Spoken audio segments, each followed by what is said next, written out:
Kur'an kursumuzda Kur'an-ı Kerim okumayı öğreneceğiz. Unutanlar hatırlayacaklar inşallah. Ve Peygamber Efendimizin hayatıyla ilgili unuttuklarımızı hatırlayacağız. Ona olan sevgimizi coşturmaya çalışacağız inşallah. Ezberlerimizi yapmaya çalışacağız. Değil mi?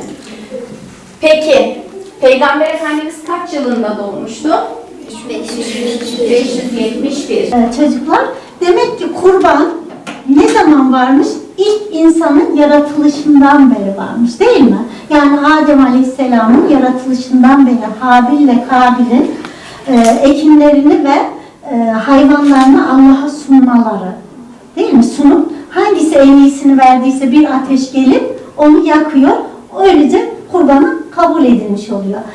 Bu arada ta diğer dinlerde, bakın İslam dininde de var, diğer dinlerde de var. Küçük baş veya büyük başın en iyisini, özürsüz olanları, sağlam olanları Allah yoluna kesmiş oluyoruz ve gerektiğinde Allah'ım senin emrine amade istiyoruz, tamam mı? Tamam. Ondan sonra siz sağ, o selam. Tamam mı?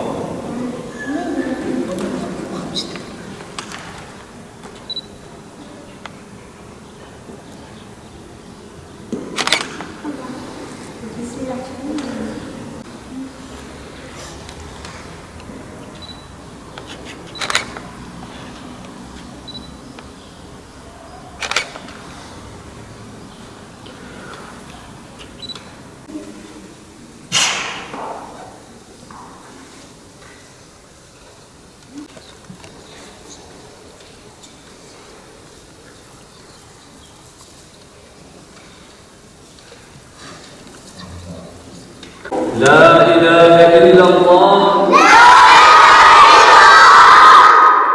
Muhammedun Resulullah. Kelime-i tevhid İslam dairesine girmemiz içindeydi. Anahtardı. Aynı zamanda cennetin anahtarıydı. Kelime-i tevhid söylediğimiz zaman ne demek istiyoruz? Allah'tan başka ilah yoktur.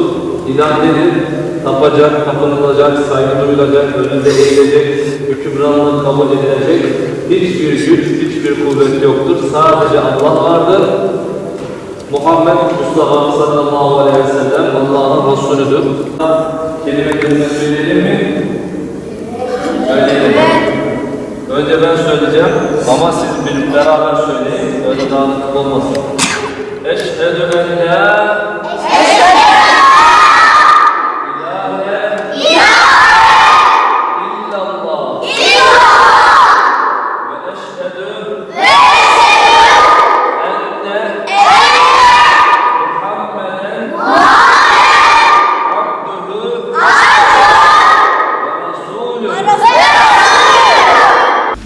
Kur'an kursumuzda 4 saat dersimiz var. Birisi dini etkinlik ve eğlenceli etkinlik boyutunda.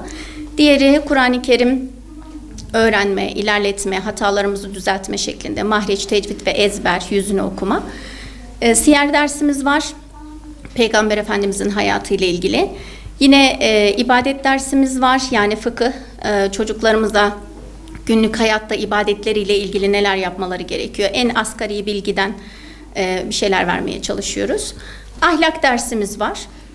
İnsani ilişkiler ve kendileriyle ilgili Allah'la aralarındaki ilişkiyi güzel kurabilmeleri için paylaşımlar yapmaya çalışıyoruz. Hani bu yazın sıcağında okulun yorgunluğu üzerine tatillerini bırakıp hani kurslarımızı, camilerimizi, mescitlerimizi boş bırakmadıkları için teşekkür ediyorum.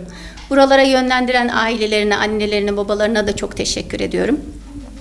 Çünkü onların buraya gelmeleri çok kıymetli. Allah hepsinden razı olsun diyorum. Ömürlerini, ahirlerini iyi etsin. Ki çağımızın hastalıklarından korunabilmeleri için hani çok bir şey yapamasak da ufak tefek tohumlarımızı onlara serpmeye gayret ediyoruz. Anne ve babalardan bu bilinçle devam etmelerini, çocuklarımızın da gördükleri aksiliklere takılı kalmayıp kendi içlerindeki güzel duygulara sarılmalarını tavsiye ediyorum. Şimdi bizim bölgemiz Altındağ bölgesindeyiz. Karapürçek Veysel Karani Kur'an kursu burası. Bu çevreler din konusunda çok hassaslar. Hepsinden çok memnunuz. Allah razı olsun kendilerinden. Yani çocuklarını kursa yazdırmak için gerçekten yarış ediyorlar. Çünkü bizim 3 tane sabah, 3 tane öğleden sonra Kur'an kursumuz açılıyor. Her biri 35 öğrenci kapasitemiz var. Bugün ilk gün olduğundan dolayı, tatil dolayısıyla yarısı gelemediler. Yan tarafta 4-6 yaş Kur'an kursumuz var. Oranın da kapasitesi dolu. Yani tavsiyem bu, dinimizi öğrenmek için, en güzel şekilde öğrenmek için Kur'an kurslarımıza göndermelerini istiyorum öğrencilerinin, hep çocuklarının, öğrencilerin Kur'an kurslarına gelmelerini istiyorum. Kendilerinin de çocuklarını eğitmelerini din açısından, hani sadece burada değil de çocuklar unutuyor, daha sonra dini konularda onları tekrarlatmalarını istiyorum kendilerinden. Karapürçek Veysel Karani Camii İmam Hatibiyim. Yaklaşık 14-15 senedir bu görevi icra etmekteyiz. Yaz Kur'an kurslarında Kur'an-ı Kerim öğrenme, Kur'an-ı Kerim tecvid bilgileriyle okumayı geliştirme, ibadet, ahlak, siyer, Peygamber Efendimizin hayatı, yani İslami bir gençte olması gereken bütün eksiklikleri imkanlar ölçüsünde tamamlamaya çalışıyoruz. Çocuklarımızı İslami terbiyeyle, İslami edeple bir araya buluşturmaya çalışıyoruz. Bu şekilde sabah 9'da başlayacağız Allah nasip ederse. Bir de öğlen namazıyla beraber namazlarını kıldıracağız, evlatlarımızı evlerine göndereceğiz. Yaz Kur'an kurslarında sayılar kalabalık olduğu için aile ve cami, okullarda olduğu gibi ikisi beraber çocukların üzerine eğildiği zaman çok faydalı olduğuna şahitlik edebiliyoruz. Ama yalnız çocuğum camiye gitsin, hani yerini bileyim, camide olduğunu bileyim, hoca ne öğretirse öğretsin olduğu zaman burada bir aksaklık oluyor eğitimde. Pek bir performans elde edemiyoruz. Ama ailelerde en az oğlum ne gördün, ne işledin, ne ettin bunu öğrenip de çocuğu soruşturup çocuklara biraz daha üzerinde dururlarsa, yani biraz da ciddiye alırlarsa o zaman yüksek verim elde edebiliyoruz. Buna da şahit olduk.